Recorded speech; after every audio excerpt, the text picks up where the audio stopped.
Well, hey there, guys. Welcome to another Train Sim Classic video. Today we got something pretty special. This thing has been in the works for quite some time by famed, uh, freeware, North American Steam freeware developer DSGDDR. This is the Union Pacific 9000 class.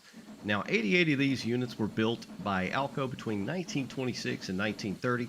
The wheel configuration, of course, was the 412-2, featuring 67-inch drivers. The total weight was pushing 800,000 pounds, coal-fired, carrying 20,000 tons. Yes, that's a lot. And 18,000 gallons of water. So a chunk tender. The boiler pressure was 220 pounds per square inch. The max speed of these 9000 class were about 50 mile an hour, and the tractive effort was set at about a whopping 96,000 pounds plus.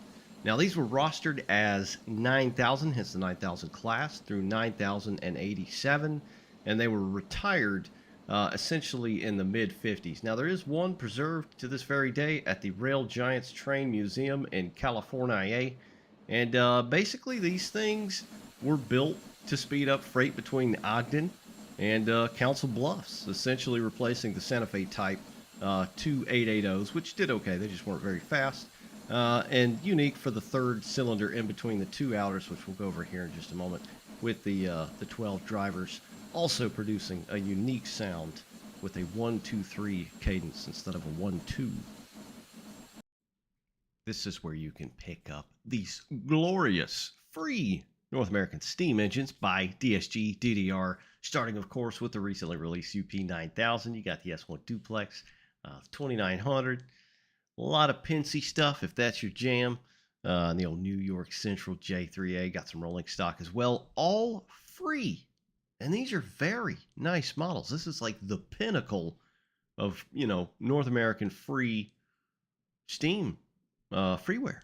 I mean, this is it. It's very nice. And this guy, has definitely been tweaking his craft, honing his craft a bit more, as easily one can see looking at this locomotive versus the previous few. So let's get into it.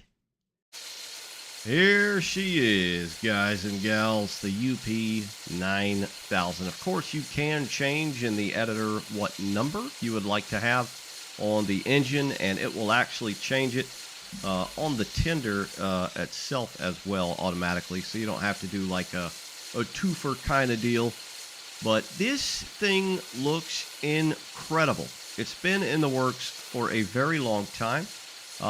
He did accept the help, and help was probably offered as well for this thing by many of Train Sim Classic community members and modders, just to make this thing as good as it can possibly be, and it looks damn fine. Especially looking at some of the previous engines, craft has been honed. Keep climbing, that whole thing. It's nice to see someone do that, create stuff like this for free, no doubt. This thing is absolutely free. Now, it goes without saying, the model looks absolutely incredible. And it's unique because we've got a Uncle Pete Loco.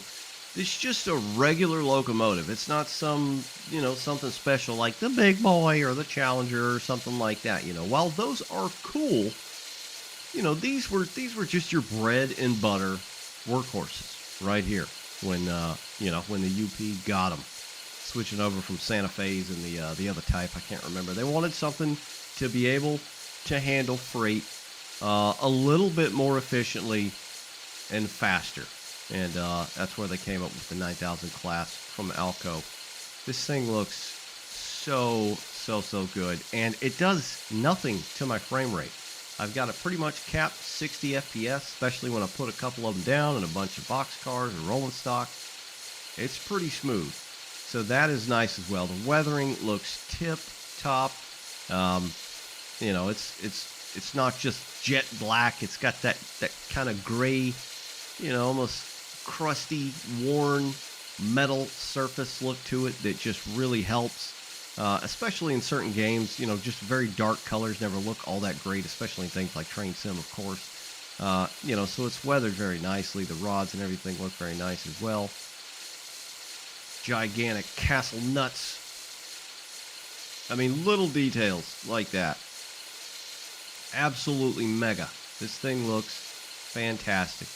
The axles of the drivers look fantastic. They don't look too thin or too thick or anything like that. The actual, you know, metallic touching surface to the rail looks nice. It's not, you know, overly shiny like some polished silver dish or something like that. It just looks good. You've got the red valves all over the locomotive, as were a lot of these for the Union Pacific and, well, Alco built locomotives as a whole for the most part. This thing just looks very, very good. There's really not a whole damn lot you have to say. I mean, you can look at it and be like, damn, that do be looking nice, because it does. Got some copper piping, all kinds of just little tiny details. Look at the number on this gauge right here, displaying pints and gallons. That's very nice. That is very, very nice. You can see grease on there as well. Yeah, some grease and Earl. This thing looks good, man. It is a chunk-a-rooney. The particles look very nice as well. We'll go over that in just a minute when we get rolling here. But of course, your bleed valves and all that look very good. And then we got the tender, which is equally interesting because it was more modern. It had the more, you know, modern-esque kind of roundedness to it. And it's got nice big old fat rivets all over it as well. Very three-dimensional, so it looks good. Of course, the UP font looks fantastic on there as well. This thing, oh, chains. I get a little crazy about chains and train sim, but them look pretty fresh. Must admit, those look pretty fresh. Yeah, this thing is just gorgeous. Absolutely gorgeous. It does come with a little manual as well that tells you all the little intricacies of the locomotive as well. I believe the water caps will animate only when you're picking water up. Luckily, we have water column just ahead there. So we'll try that. But even the wood up here, man, look how good that wood looks. The wood texture. It's just some old wood. Old wood. Got the cold texture. That looks great as well. Wow. That, it's got a little kind of sheen to it, but it makes it kind of 3D looking. Like, you know, it's almost got like it's glinting in the sun kind of thing, which, you know, it's old, crusty coal, just had all kinds of crap in it. And, you know, it may appear like that, which is cool. It's got the canvas between the engine itself and the tender, which looks very cool. All kinds of hatches. They are animated as well. I mean, good Lord. This is gorgeous. And it's free. This is freeware, guys. All you need is Train Sim Classic. You literally need nothing else, just the game. Let's start by going over some of the features. So I've got the, it's not a manual per se, but a guide, essentially for the UP9000 with all your keybinds. And there are quite a bit, because these are, you know, I consider this something like your Pro line, because personally I operate it very poorly, as I do with all things Steam and Train Sim. But alas, I try, and I guess you could say that's all that counts. But I do it very poorly, and that is for certain. So one of the neatest things about it is the smoke deflector. So you can actually raise it, angle it back 45 degree with the P key. Let's see, should be able to just hold it down. Wait, hold on. I need to click on the loco first. Idiot! There we go. Yep, I'm in free roll. I didn't click on the loco yet. P! Look at that. Look how sick that is. And it actually deflects the exhaust, the smoke. That is amazing. How cool is that, man? Try and get up in there. And the little animations as well on the arms is very cool. That is freaking sweet, dude. And then you hit Shift P to kind of angle it back down. And you can do it as much or as little as you would like. And look at the particle emitter. I mean, it stays right where the thing is angled. How freaking cool is that?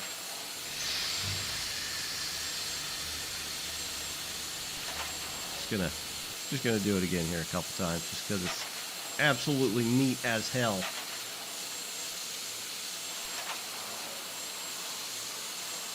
All right, and then of course we got classification lights on the front. You turn those on with Control H, I think.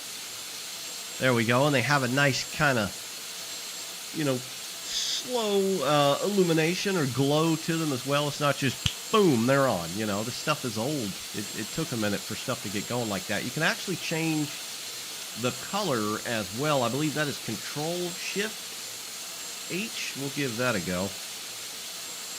Yeah, we got red and green, and the colors do be looking nice as well. Of course, it lights up the number boards and all that good stuff too. Number plate looks very nice as well. We'll go ahead and pop the headlight on, which again kind of has that the brief whoop, and then it comes on. It's not just like instantaneous, like the creation of the universe, essentially. It takes a second. And the color looks very, very good. It's a very nice kind of warm glow. It just looks realistic. And it's, not only the model and things like that have come up with DSGDDR and all of this very nice freeware locomotives, but things like the light. I remember the ATSF 2900 kind of had like a, the light color was just a little funky. It almost had like a green to it. And this looks amazing. This color looks very, very good. It looks very appropriate. It's got a little bit of a flare there, but it's not over the top. You can still see it. It does emit on the ground as well. I don't know if you can change that on or off, but it doesn't look super duper bright. As you can see, you don't see like a definitive line on the ground from where the headlight is emitting light. So that's very nice. All right, we are in the cabin of this absolute beast. You hit the V as in Valentine for the interior light, and it didn't do a damn thing to my FPS. Not one thing. So that's very cool. It's got a nice thick clunk to it as well. The interior of this thing looks amazing, guys. Like, you got to keep in mind, somebody, I can't get it out of my head. This guy is making this stuff in his own free time for free to share with people for free. It is amazing. There's some people that sell stuff on Steam that shouldn't be $5, let alone $40. There's a lot of devs that do that could maybe take a step back and take a look at people like this that make very nice stuff like this. Not necessarily saying give it away for free. Work is work. I get it. But damn, I would pay for this 100%. This looks amazing. The interior looks amazing. The textures look great. That is some of the best plating, footing diamond plate in any locomotive I've seen in Train Sim Classic. Hands down. Easy peasy lemon squeezy. It looks great. It's got oil, just crap all over it. Got some soot, coal, and ash and all that all over it as well. It looks amazing. Got the painted interior, of course. This looks pretty good as well. It's got a little kind of neon slime looking to it, but it looks pretty good. Let's see, what do we got here? The headlight, front, full, rear. Let's check the rear. Forgot about that. There it is. Rear light. That looks nice as well. Hell to the yes. So that does work. We'll put it back on front. What do we got here? These interior lights? We're just messing with stuff. Yep. Cabin light. Okay, cool. What's this? Oh, this is our gauge light. There we go. I think. So it's like, the gauges aren't lit. It's just a tiny light that shines on them, right? So let's see what it looks like. Oh, yeah. Very nice. All right, let's turn both on. Still, I have no frame hit, guys. That's pretty amazing. Especially in a steam engine in Train Sim Classic, when you turn a cab light on, you're going to take a frame hit for the most part. It looks amazing in here. Old crusty seats, that old kind of pleather, is probably actually leather back in the day, is, ripping up and things like that. This looks bananas. You can't open the windows, of course. Tiny bit, or all the way, I think. Yep. Very nice sound to that as well. You've got multiple views. Fireman's side, out, all the way out, up on the gauges. I mean, holy crap at the view angles, guys. You can open the hatches, fireman and engineer side. And these are dynamic as well, so as much or as little as you want to open them, they open. We'll open that one all the way. The plates and the names of everything in here looks very nice as well. I mean, you can even see the indention and the flathead screw there. Of course, the valve handles themselves look amazing.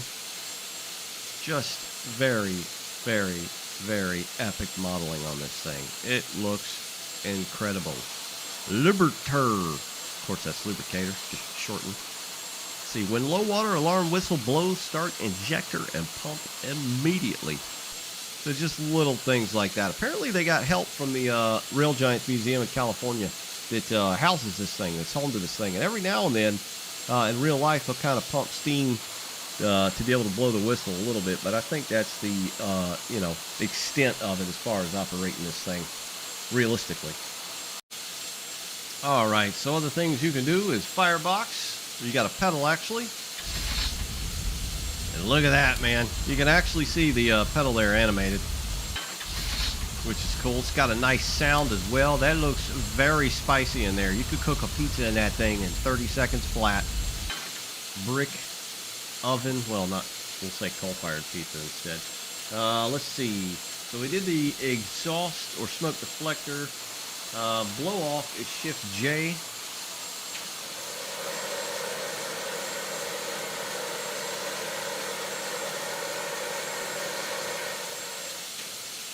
Man, that thing shoots out there, doesn't it? Holy hell.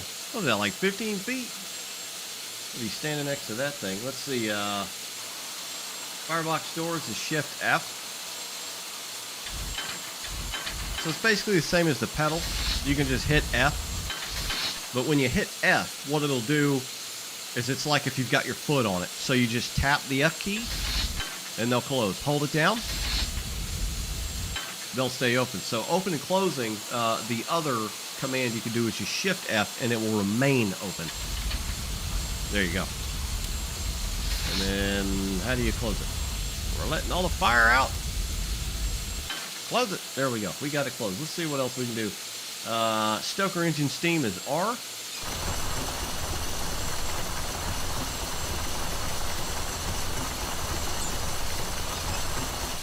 And then Shift R to shut it back down. What do we have? Let's see. We did the Stoker classification lights. We did that. I'm just going over the PDF here.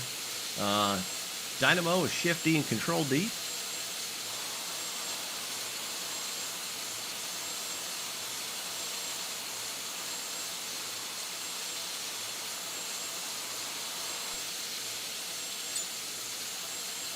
You can hear it. And there we go. We just lost our lighting and brake pressure, obviously, and just general pressure. So we might want to get that back open. So there's Shift D. Look at that, man. How freaking cool is that? How cool is that? That's pretty damn sweet. All right, what else do we have here? We did the cab light. We did the HUD light. There's an exterior cabin light, whatever that means. That's Shift C. Or no, Control V. Oh, so it's back here. So it's the area under the canvas. Very, very neat. So you can look at boiler water level 1, which is Control 1. Or actually, there we go. And then Control 2.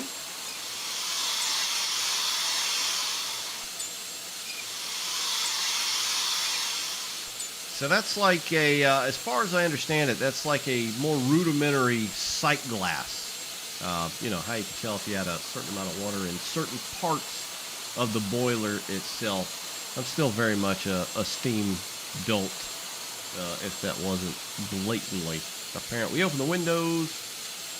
We did all that good stuff. Let's go run this thing. All right, we are sitting under the coal loader. We are tippy top.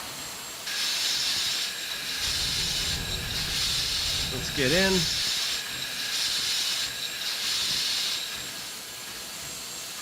Reverser all the way forward. We will keep the locomotive brake all the way up. That's got a nice clicky sound. Holy crap. The brake sounds are nice, but there's kind of like some, almost sounded like some distortion in there. So we got the auto brake released.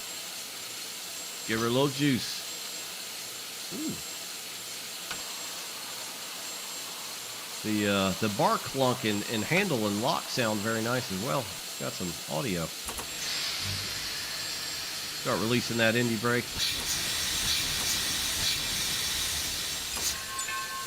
Got the bell. It is animated. You can just barely see it. That sounds very good. Let's try that whistle.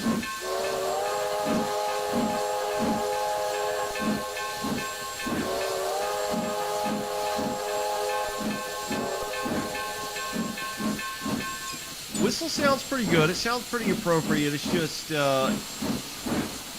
it's not dynamic in the sense that you can kind of play around with it, tap dance with the whistle, if you will. It's just kind of like a one-trick pony. You hit the space key, or your whistle button, whatever, and it whistles. It'd be nice if you could kind of quill it a little bit. I think some other recent train sims are kind of, making me want that more and more since it's in those types of games. But let's see if we can pull up here and fill up with water and see if we can open those caps. Alright, I pulled up to the spout. You can see the caps are open, which is pretty neat. I can't actually... Son of a... This controller always gets me. Every time. Alright, I can't actually put any in there because we're pretty much tippy top like it's trying here. Let's see. I'll hit the T key and do it. It might just be this spout. I'm on the Wasatch. Yeah, it's like, no, bro, you've got enough where I'm just not quite there. But anyway, let's get this show on the road, shall we? We will affix ourselves to the front of this thing and listen and watch her work. Here we go. All right, reverser all the way forward. Brakes released.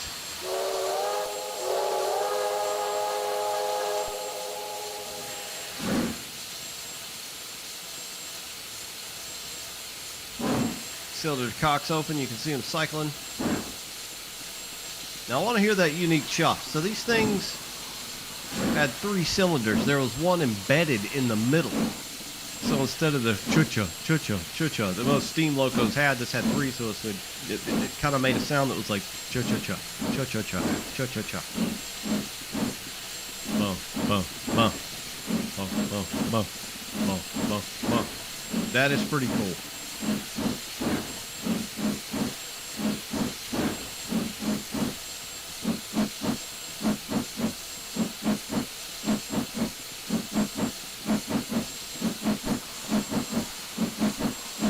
Lower the reverser back towards center a tiny bit. Where are we going? I didn't look at the friggin'... We're alright. We're alright. Lower the reverser some more. Give her some more throtty. Now this thing would be right at home on Sherman Hill, obviously. That's what these things were meant to do. But alas, I suck at operating steam in train sim. And certainly in real life, if the case presented itself. So I'm here on this route, Wasatch, in Evanston, because it's a bit more flat, so it's just easier to kind of display things. Look at the cylinders working, man. You got the one in the middle there. Look at that animation. This thing is cool as hell.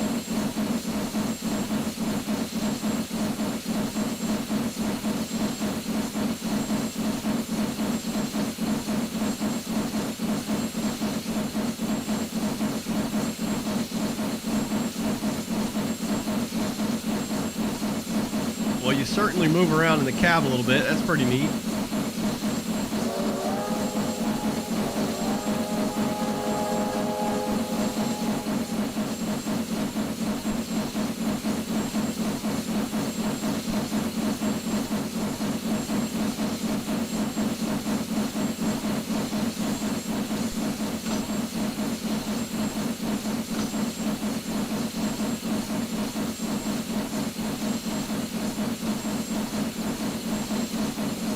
It's got a little bit of rod chatter. You can hear some clank.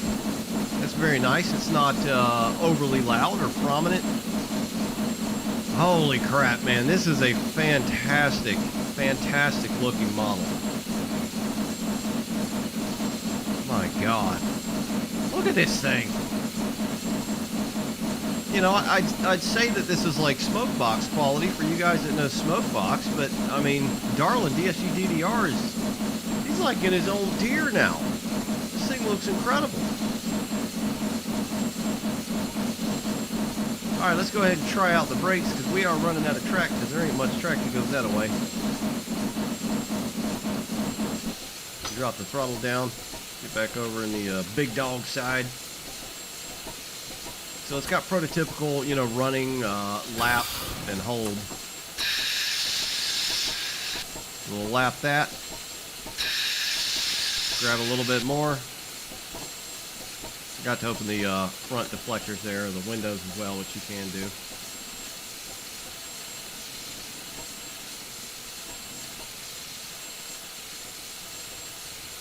Yeah, we grabbed quite a bit of air. That's all right, though. Yeah, the air sounds good. It's just in that one portion, there's like this kind of popping or crackling. And I've noticed as well, there's this kind of crazy bounce if you release the pressure. That happened to me earlier. I don't know if it was a realistic thing, but it kind of does this weird rubber band thing. It may be the stock that I'm using. This is the stock for the Wasatch that came with the root.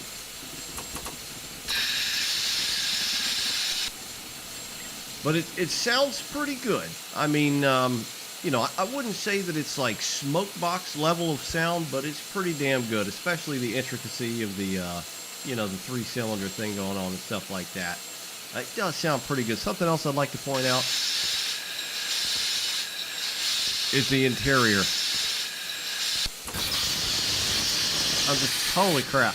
Yeah, that's a lot of noise.